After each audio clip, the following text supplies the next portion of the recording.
Okay, hello everyone, and welcome to episode 3 of Nature Natters. And these are video sessions where we're meeting people from the biosphere who are doing amazing things for nature. And we're hoping, as part of the Pledge for Nature project, to inspire you to think about what you can do in your garden, in your farm, on your business, that can help nature. It doesn't have to be in North Devon, it could be across the country as well. So maybe a wildlife pond, or today we're speaking to Plastic Free North Devon, so how you can reduce your single-use plastic. So we've got Claire, and Claire has been with Plastic Free North Devon from the start. So really excited to talk to you today. Thank you for being here. And can you tell us a bit more about Plastic Free North Devon and how it all began?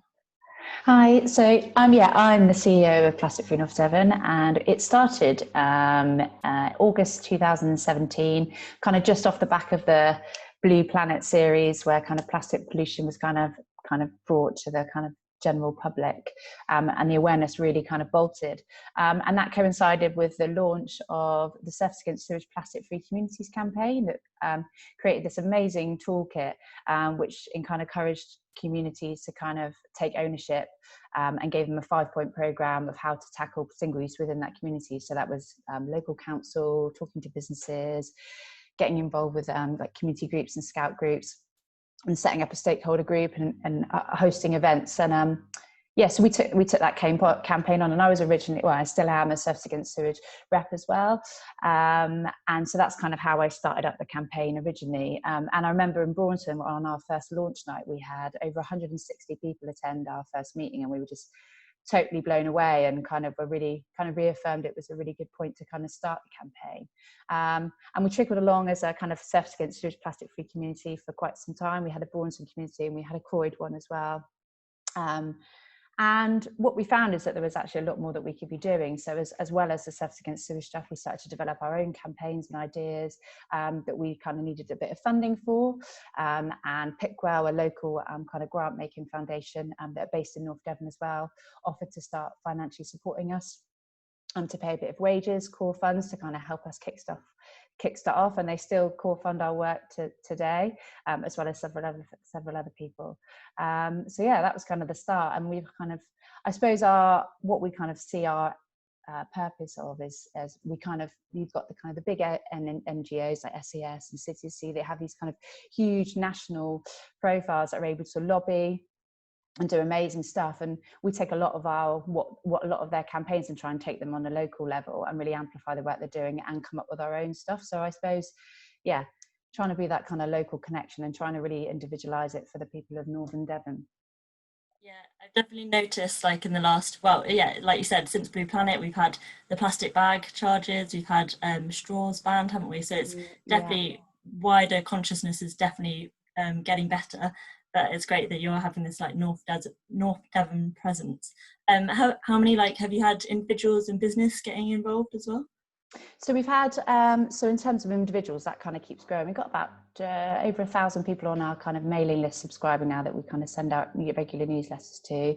There's about, I'm just trying to think, plastic free business wise across the whole of North Devon, including Torridge, there's probably nearly 70 businesses that are designated single use plastic free. And that's through the SAS model, which basically involves businesses giving up 3 single use plastics, a minimum, and doing lots of other stuff. And we profile them on our website, and we use our social profiles to promote those businesses as well.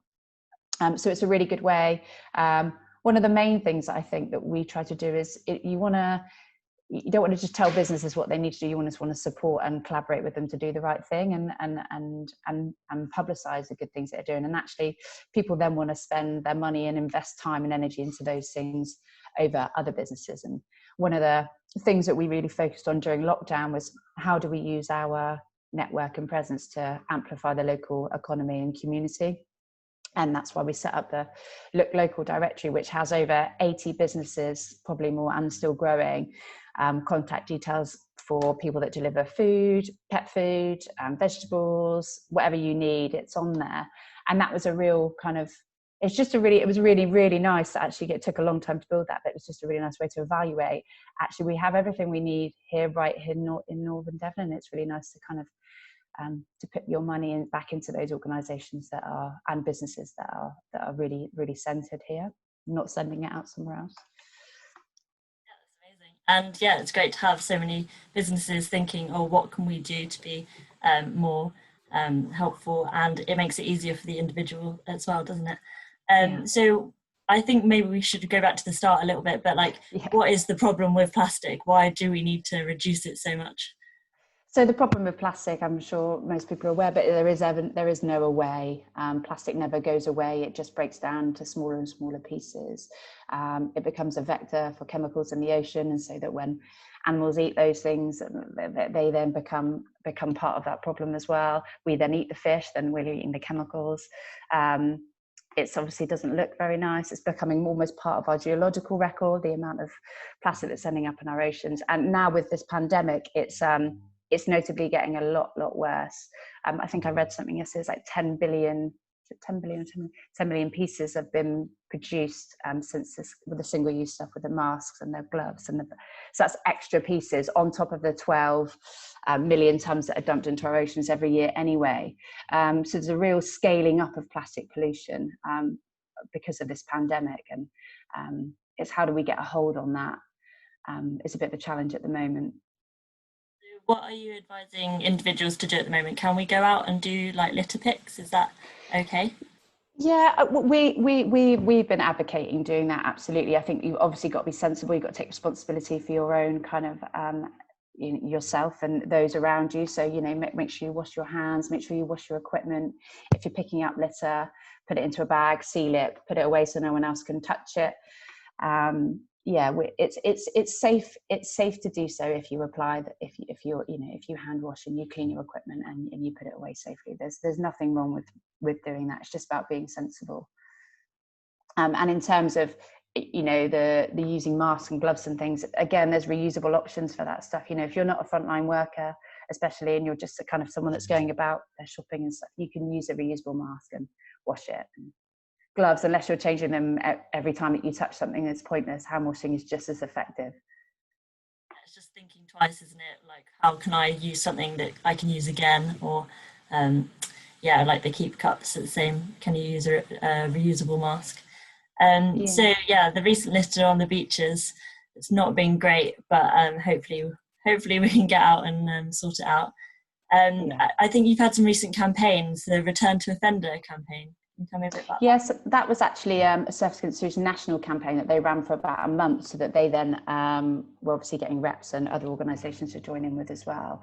And the whole idea was about calling on businesses to do more rather than focusing on the individual action. So it's kind of getting businesses to put things into place that enable them to either recycle that receptacle more easily, or whether they introduce a deposit return scheme, or whether they use kind of 100% recyclable materials, or they make their product from recyclable materials. So they really start to think about what they're doing. And it's like, what are they doing about the pollution that we find around our shores? Yeah, okay, when the individual buys it, that product falls into their hands, but actually they're still producing it. So it's kind of that extender producer responsibility kind of idea of things. So yeah, every time we found something, it was we were calling out the company. We actually, Plastic Free North Devon didn't actually get any individual responses from any company, but I do know that Plastic Free Torridge got a few responses from Coca-Cola. And I know that SCS have had thousands of responses from some other companies. So I think it was and actually because of the post-pandemic stuff that's going on at the moment, that's kind of campaign is still continuing. And I think it's really important that we continue to call out those companies, and we definitely will be continuing to do that. And so another thing going forward that you're doing is the new normal visualization survey. Oh yeah. So have you had some good responses from that already? Oh, I'm so blown away. We've had about just over 400 responses now, and that was just before the weekend. So yeah, we needed about 380 to get a good proportion of the population so that we could have good data. So we've already smashed that in the first week. So yeah, I want to be doing a really good. We've got another 2.5 weeks before the survey closes. So it closes at the end of nearly 3 weeks. It closes at the end of June.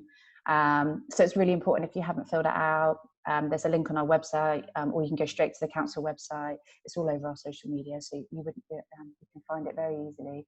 But yeah, just take 10 minutes if you can to fill that out and give us your vision. It's a collaboration, not just from us. it was our idea, but we collaborated with 361 and XR North Devon and North Devon Council, Torres District Council, the Biosphere, the A&B. So it's a real conglomeration of ideas, and hopefully the data will be used for projects for all of those organisations to really kind of help us decide on where we should be working and what the public want. So yeah, really so I looked at it this morning and filled it in, and it's all about, you know, like cycling and transport is one of the features, and the other is promoting kind of local businesses and that sort of thing. So yeah, it's really exciting. Okay, so have you got any other ways that people can get involved with plastic free and caring for their local area?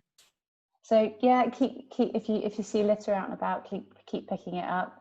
Tag us in stuff. We can share what you're doing. Use us so that we can amplify your work as much as possible. That's what we're here to do. Hopefully, in the next couple of weeks to a month, I'll start being able to get some more volunteer type events going on. So if you're interested in volunteering, please just get in touch, and we'll see how we can see what you can help with.